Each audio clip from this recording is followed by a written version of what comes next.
Aloha folks, and welcome to the Solar Coaster Road to NOLA film project. This sector video is hydrogen, and we wanted to know what role hydrogen will play in the new energy economy. To gather some insights, we talked with advocates and energy wonks and found our way to projects being deployed at this very moment. Also some concerning points about how hydrogen's carbon character will be defined and potential links to the oil and gas industry. I heard someone say something the other day. I thought it was actually really helpful. You know, when we talk about hydrogen, we're not actually making any hydrogen. You know, what we're doing is we're just detaching it from something, that's already attached to it. The hydrogen is all there. We're not actually making any new hydrogen. And, it's kind of helpful to think about it that way. So, electrolysis is basically we're separating, right? The hydrogen and oxygen bonds.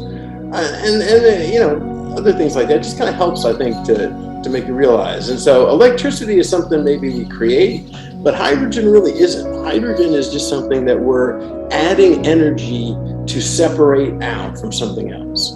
Right? The greatest opportunity for hydrogen has to be avoiding long distance transportation. So, because hydrogen is ubiquitous, there pretty much has to be a way to separate, extract, react, to get the hydrogen almost anywhere. And so from a perspective of resilience, thinking about, all the same things that turn you towards distributed solutions, you start to say, okay, the ultimate attraction of hydrogen is that I can make it without being attached on a line by a bunch of dead trees to something else. Doug had introduced me to Michelle Detweiler of Renewable Hydrogen Alliance at the Hawaii Energy Conference earlier this year. We did a show. She had a clear take on the carbon character of different manufacturing or production methods and the often discussed spectrum of hydrogen from gray to blue to pink to turquoise and, of course, green. So we called her up to get her on board with the show. And as a little bit of a caveat, I want to say that now, hopefully, and thankfully, some folks in the hydrogen segment are getting away from defining hydrogen by color, which is good, and I'll get back to that later. But anyway, first there is gray hydrogen. Gray hydrogen is produced with a process called steam methane reformation, and it comes from coal or natural gas. And that is what in this country, there are, 80 million tons of that produced every year, and used in, sort of making metals and ammonia for fertilizer and transportation and food processing. We're trying to get away from that. That's the bad stuff. Then they're sort of on the scale as blue. So blue would be hydrogen still produced by coal and natural gas, but with the carbon emissions sequestered and buried underground. Then there is, green hydrogen, or what we refer to as renewable hydrogen. So that is hydrogen that is produced with all renewable clean energy. Pink, presumably, is hydrogen produced with nuclear power. So really what we're trying to do, and what the industry is trying to do, is sort of get more into defining the greenness or the cleanliness of hydrogen on the basis of its carbon intensity. So, how many tons of carbon are produced, or kilograms of carbon are produced when you produce that hydrogen. So in the case of renewable hydrogen or green hydrogen, it would be 0, and then it kind of goes up from there.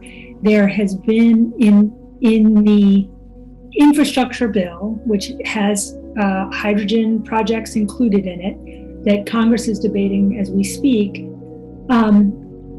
they have a definition of clean hydrogen as, I believe, for every kilogram of hydrogen produced, there's less than 2 kilograms of carbon emitted. I'd have to check myself on that definition, but I think that's what it is.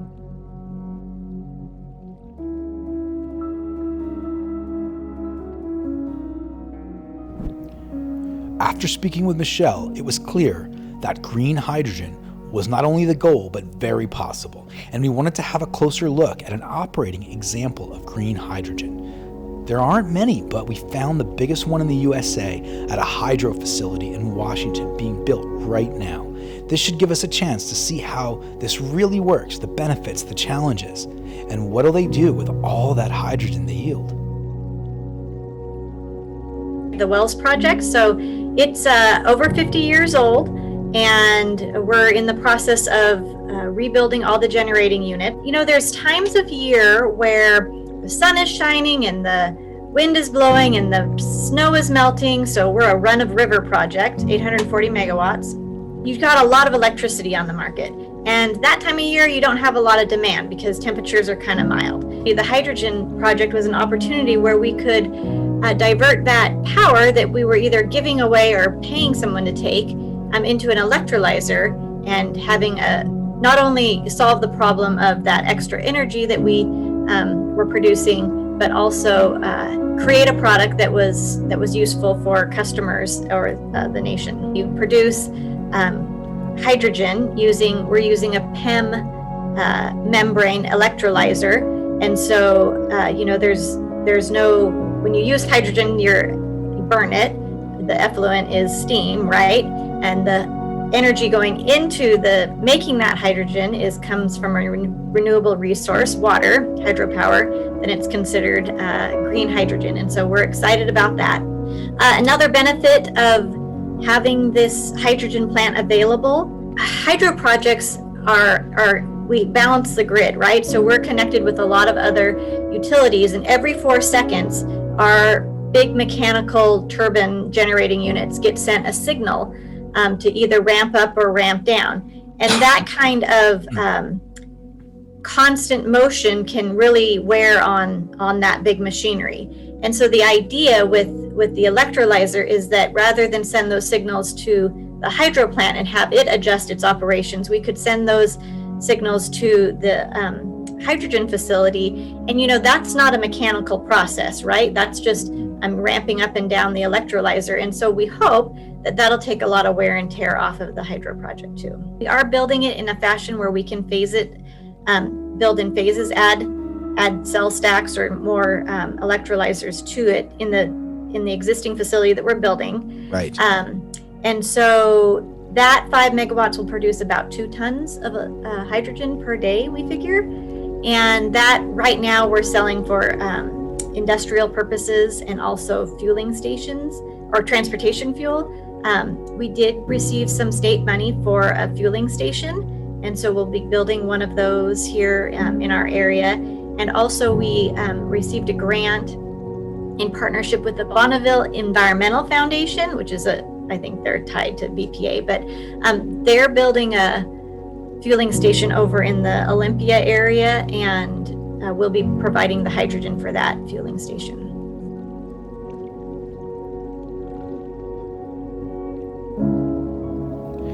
Now that we have a handle on how green hydrogen is produced at the largest production facility in the United States at the moment, we wanted to look at some of the applications, some of the uses.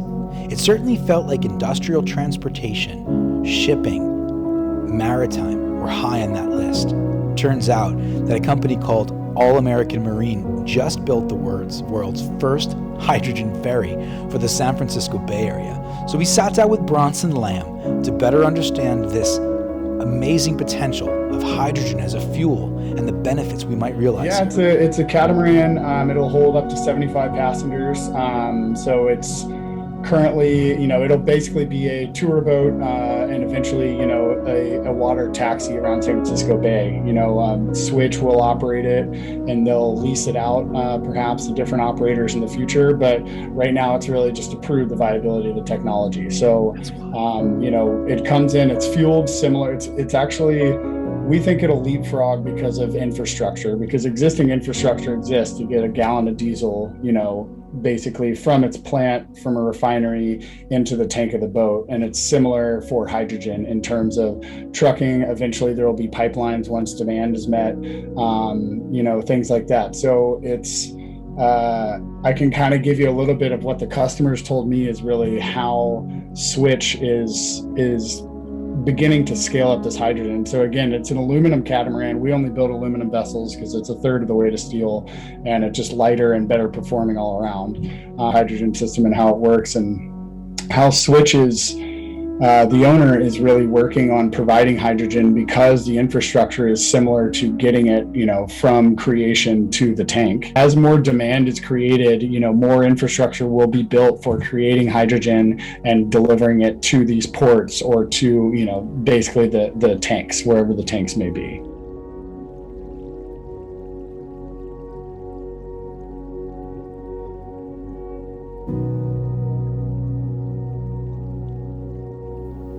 Now that we had our head around the idea of maritime in hydrogen and how it could be a low-hanging fruit, I wanted to get a sense for the big opportunities back home in Maui and met up with Chuck Collins of the Hawaii Hydrogen Alliance, who sees co-location of electrolyzers near massive renewable energy projects as a huge opportunity for desalinization of seawater. We electrolyze that seawater and turn it into an unlimited supply of clean fuel. Hydrogen is coming to the front as a energy resource that can be very versatilely produced and used not only in the transportation sector through fuel cell vehicles, but also potentially on the grid and also in buildings and some other. Because we're in Hawaii, we want to focus on electrolysis of seawater, which is one of the primary goals of the Hawaii Hydrogen Alliance, is to educate folks about the primary purpose of electrolysis of seawater so that we can use it and gain the benefits of creating hydrogen from seawater. One of the reasons why solar and renewables has had so much success here is because the amount of renewable energy that we have to convert to electricity. So the wind constantly blows on Maui. We have a lot of sunshine compared to other places on the planet.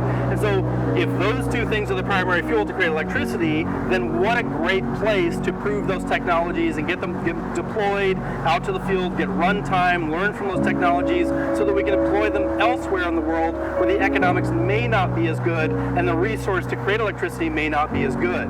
Now, one of the things that's really pushed us to the forefront of hydrogen here in Hawaii is climate change is very real for us. While we may not wake up in Shanghai and Los Angeles and other places where we have dirty air, our sea levels are rising, which does affect our coastlines. This affects a lot of the building and development that we've done here in Hawaii.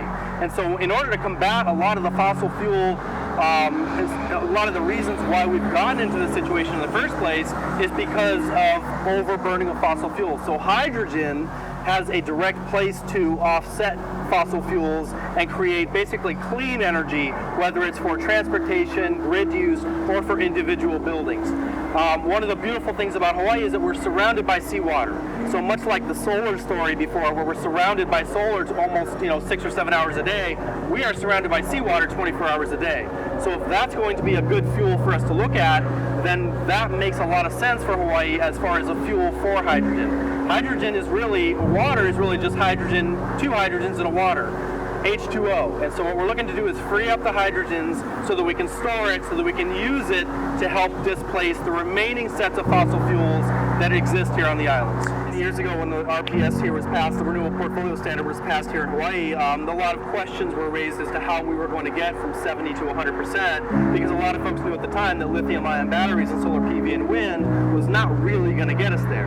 And I think while lithium-ion and PV and wind has moved considerably in the last 10 to 15 years, it's still not really going to get us to 100%, at least on some of the bigger island grids that we have.